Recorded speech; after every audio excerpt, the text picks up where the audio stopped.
les grandes marques de la fin des temps, les signes majeurs de l'heure. Mais avant de continuer, un petit rappel. Abonnez-vous et active la cloche de notification pour ne pas manquer à la prochaine vidéo. Votre j'aime aussi est grandement apprécié. Depuis la nuit des temps, l'humanité s'interroge sur sa fin. Les civilisations anciennes, les sages, les penseurs et surtout les religions ont toujours évoqué un moment où tout s'arrêterait, où le monde tel que nous le connaissons disparaîtrait pour laisser place à une réalité plus profonde, celle de l'au-delà. Dans la tradition islamique, cette fin du monde n'est pas laissée au hasard. Elle est balisée, annoncée, décrite avec précision. Allah, dans son infinie sagesse, a révélé à son prophète Muhammad, paix et bénédictions sur lui, les signes de la fin des temps, et les a divisés en 2 catégories. Les petits signes, Alamat Sarat Sora, déjà nombreux, et en grande partie réalisés, et les grands signes, Alamat Saratil Kubra, qui bouleverseront l'ordre du monde et annonceront l'imminence du jugement dernier. Ces grands signes, au nombre de 10, sont des événements d'une ampleur cosmique, des bouleversements dans l'ordre naturel, social et spirituel de l'univers. Voici leurs récits, dans l'ordre approximatif où ils apparaîtront. 1. L'apparition du Dajjal, le grand trompeur, le plus terrifiant des signes majeurs, et sans nul doute l'apparition de l'Antéchrist, ou le Dajjal, Ad-Dajjal. Ce personnage, à la fois mystérieux et redoutable, est décrit dans les hadiths comme un homme borgne, au front duquel sera inscrit le mot « kafir », mécréant, lisible par tout croyant, même illettré. Il apparaîtra dans une époque de crise, de sécheresse, de famine, de chaos moral. Il se présentera comme un réformateur, un sauveur, puis prétendra être un prophète, jusqu'à se proclamer Dieu lui-même. Il fera des miracles, trompera les gens par ses pouvoirs surnaturels. Il fera pleuvoir, ressuscitera des morts par illusion, fera pousser des champs dans des terres arides. Ceux qui le suivront seront comblés, ceux qui le rejetteront seront persécutés. Il parcourra la terre entière en 40 jours, sauf la Mecque et Médine, protégés par des anges. Sa séduction sera telle que même des croyants seront troublés. Le prophète Muhammad, paix sur lui, a tellement mis en garde contre lui que chaque prière inclut une demande de protection contre le Dajjal. Il est l'épreuve ultime, le test le plus rude pour la foi. 2. Le retour de Issa, Jésus, fils de Mariam. Dans un monde plongé dans les ténèbres, le ciel s'ouvrira, et Jésus, Isa, alayhi salam, le Messie tant attendu, descendra du ciel, posant ses mains sur les ailes de 2 anges, à l'est de Damas, près du minaret blanc. Il reviendra non pas comme prophète, mais comme suivant de la loi de Muhammad, pour affronter le Dajjal et rétablir la vérité. Il rejoindra les croyants, dirigés par l'imam Mahdi, dans leurs prières, mais refusera d'être l'imam, disant « La prière est pour celui d'entre vous ».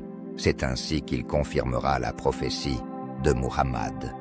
Jésus tuera le Dajjal près de la porte de Lude, en Palestine.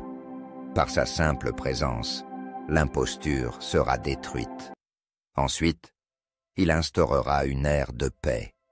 Il brisera la croix, tuera le porc, abolira la jizya, car plus aucune autre religion que l'islam ne sera acceptée à ce moment-là. Il vivra 40 ans, se mariera, aura des enfants, puis mourra. Il sera enterré à Médine, aux côtés du prophète Muhammad. 3. L'apparition de Gog et pour Magog, Yadjouj et Madjouj. Peu après la chute du Dajjal, une autre épreuve, surgira. Deux peuples féroces, barbares et destructeurs, enfermés depuis l'époque de Dul-Qarnayn, surgiront. Ya'juj et Ma'juj, Gog et Magog, ils déferleront sur la terre comme une armée de sauterelles. Aucun pouvoir humain ne pourra les arrêter. Ils boiront les eaux des rivières, ravageront tout sur leur passage. Ils tueront sans distinction.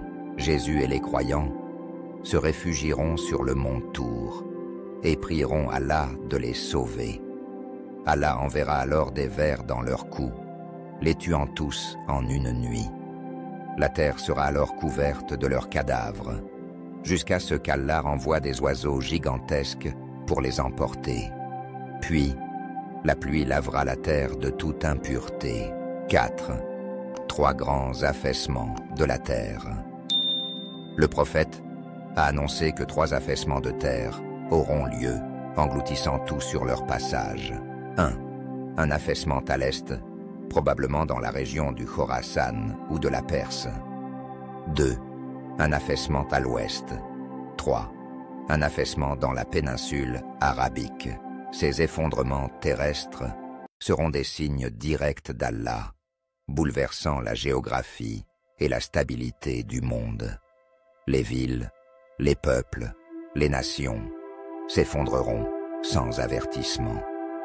Les croyants verront là des signes, tandis que les mécréants y verront une catastrophe naturelle. 5.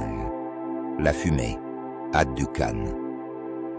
Un jour, une fumée épaisselle couvrira la terre entière, enveloppant les gens pendant 40 jours et 40 nuits.